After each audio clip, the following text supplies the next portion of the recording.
So ఇక్కడ మనం first మనం ఏంటి అంటే if you are going as experience since you don't have any experience on that particular domain, ఒక డొమైన్ లో మీకు ఎక్స్పీరియన్స్ లేకపోయినా కానీ ఒక ఎక్స్పీరియన్స్ పర్సన్ లాగా వెళ్తున్నాడు, ఫస్ట్ మీరు ఆలోచించాల్సిన విషయం ఏంటి అంటే ఫస్ట్ ఆఫ్ ఆల్ కాన్ఫిడెన్స్ అండి. బిలీవ్ మీ ఆర్ నాట్, మీరు ఏ పని చేసినా కానీ చిన్న పని అయినా కానీ పెద్ద పని అయినా కానీ మీరు మాట్లాడే ప్రతి మాట ఫుల్ ఆఫ్ కాన్ఫిడెన్స్ తో మాట్లాడాలి.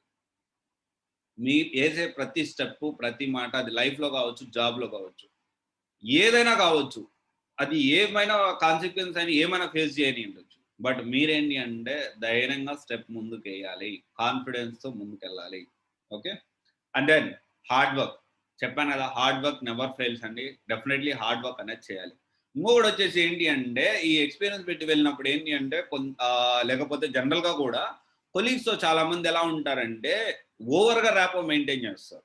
ఓవర్‌గా ర్యాపో మెయింటైన్ చేయడం, లేకపోతే అన్‌ప్రొఫెషనల్‌గా ఉండడం, లేకపోతే పర్సనల్ విషయాలు షేర్ చేసుకోవడం.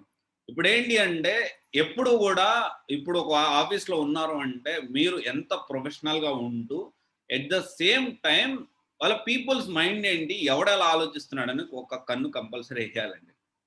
ఎందుకంటే యూ డోంట్ నో ఎవడు మనం అనుకోవచ్చు అబ్బా! మంచిగా మాట్లాడుతున్నాడని చెప్పి వాళ్ళని నమ్మొద్దు. చాలా మంచిగా మాట్లాడుతుంది నమ్మి చెప్పి నేను ఎక్స్‌పీరియన్స్ పెట్టొచ్చాను, ఇంకోటి ఫేక్ పెట్టినాను, ఇంకోటి అని చెప్పొద్దు. ఎందుకంటే అలా మంచిగా మాట్లాడే వాళ్ళే మనుషులు ముంచేదండి. అలా మంచిగా మాట్లాడేవాళ్ళే మనుషులు ముంచుతారు, గుర్తుపెట్టుకోండి.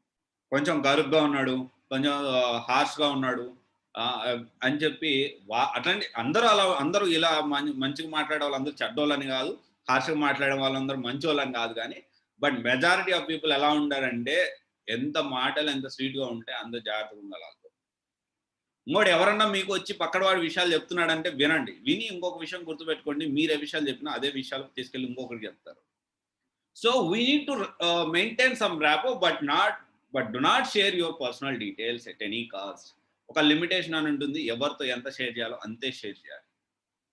సో ఇదొకటి గుర్తుపెట్టుకోండి. ఎందుకంటే చాలా వరకు ఈ హెచ్ఆర్‌లో వీళ్ళు ఏం కాదు నేనున్నా ఏమన్నా ఇబ్బందా ఇట్లా అడుగుతారు. అడిగినప్పుడు చెప్పినారంటే అంతే. సో అదొకసారి ఆలోచించండి. అండ్ చాలామంది ఏంటి అంటే ప్రొయాక్టివ్ సంగతి తర్వాత యాక్టివ్ కూడా ఉండరు. దేంట్లో స్టాండప్ కాల్స్‌లో. గుర్తుపెట్టుకోండి స్టాండప్ కాల్స్ గాని, మీటింగ్స్ గాని దీనికి సంబంధించి మీరు గుర్తుపెట్టుకోవాల్సిన విషయం ఏంటి అంటే you need to be very proactive. ఎంత ప్రొయాక్టివ్‌గా ఉండగలిగితే అంత ప్రొయాక్టివ్‌గా ఉండండి.